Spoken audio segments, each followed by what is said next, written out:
The other huge story is LA City Councilman Mark Ridley-Thomas, who was indicted on 20 counts, federal counts of corruption, bribery, etc. And he, of course, pled not guilty. And yesterday, City Council voted to, effectively boot him.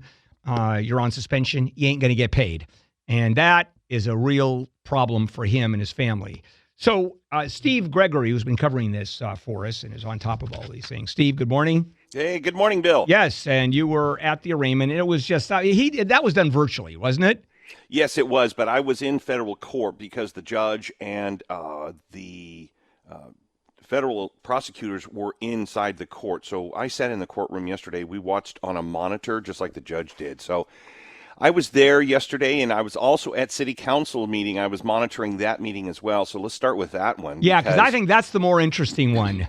Well, only because that one had more engagement, shall we say, including the what was interesting is to watch how members of the council sort of split off or fractured off, if you will, into who's going to be, team Ridley-Thomas and not Team Ridley-Thomas, if that makes sense.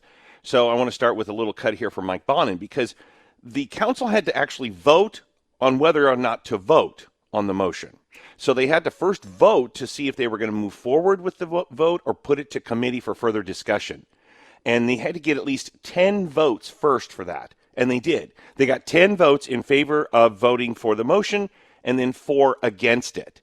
So then by the time it went into the comment period, Mike Bonin then spoke up first. And this is his assessment of the whole situation. An indictment is an indictment. And it has been said a good prosecutor can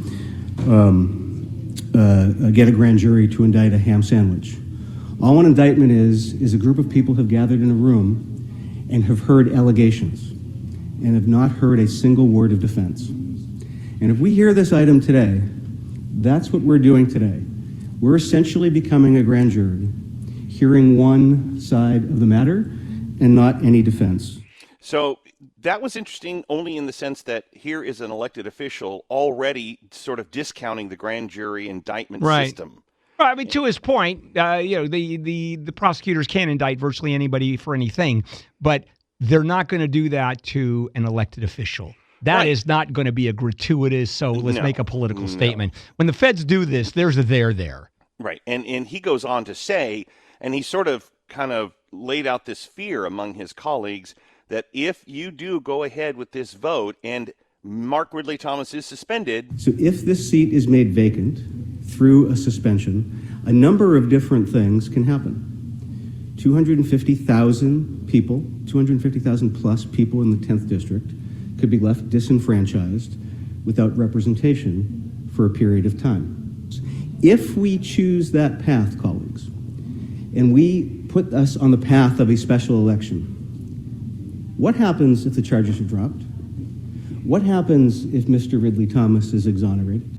So, again, I don't think Mr. Bonin understands, or he does, but has really no choice in his defense of Mark Ridley-Thomas, whatever the case is. But I have never seen, unless you can correct me, in a case where with an elected official, the feds have simply said, you know what, we've decided to drop all the charges. I've never seen that either, because by the time they're bringing these charges, there is a pile of evidence.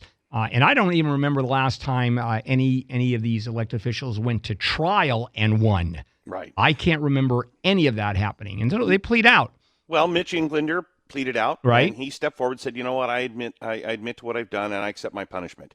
Now, Jose Huizar, which was the other city councilman, his case is still pending, but he was also suspended. He's technically still a city councilman.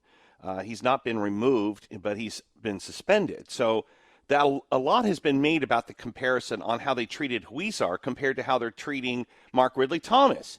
And Marquise Harris-Dawson, councilman, he said, he brought that up and said, well, there are big differences, stark differences between what we did and how we rushed to judgment with Huizar as opposed to how we're treating Mark Ridley-Thomas. Because there were facts in that case that were qualitatively different than anything in this case. There's no money hidden in walls and trips to Vegas and prostitution and gambling across on the other side of the earth. Nothing close to that in this case. The only thing that's changed is we now have an indictment from a group of people who we don't know who they are, we don't know the information they were given, and we know for a fact that, like this morning, it was done in a way where Mr. Ridley-Thomas couldn't offer even the slightest defense. What is he talking about? An indictment from the grand jury? These guys are making up. We don't know who they are. We never know who grand jurors are. It's a secret proceeding. This is why I think, and then him trying to explain that to other colleagues was kind of comical. And then I'll finally leave you with this before break. Then they frantically opened it up for public comment, very limited public comment, and this is a sample of what was happening. You guys are the biggest bunch of Excellent. What's going to happen with CD10? You know what this is? Nuri wants to put Herb Wesson in as the god representative of CD10 the way they put Greg Smith in at CD12. Did you know that's why they're doing it? You vote for this? The people know you're a racist, you're a violation of the Voting Rights Act, and the worst part... Thank you, Speaker.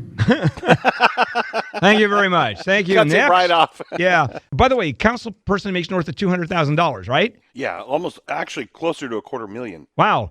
And I'm assuming that Mark Ridley-Thomas is not particularly wealthy. I don't know, because a lot has been made over the years about him living beyond his means.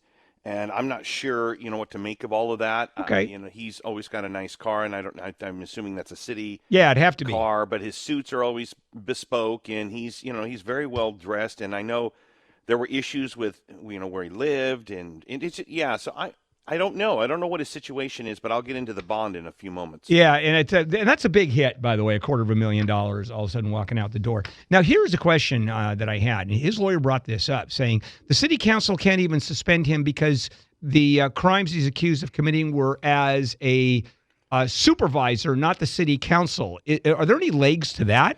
Well, I don't know. I mean, it goes back to, again, you have to look at precedent with Mitch Englander and with Jose Huizar.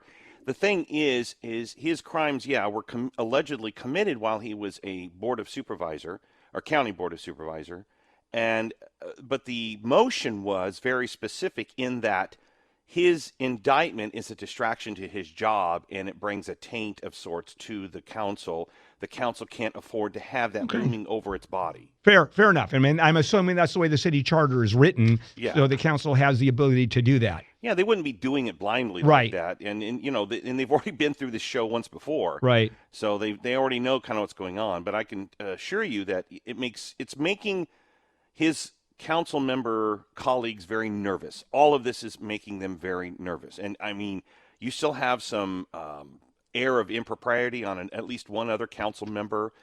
You've got some, as well as I do, Bill, when these federal indictments happen. As we speak, there could be somebody else. The other shoe, as they say, could drop, at any moment. We might find out about somebody else we didn't even see coming.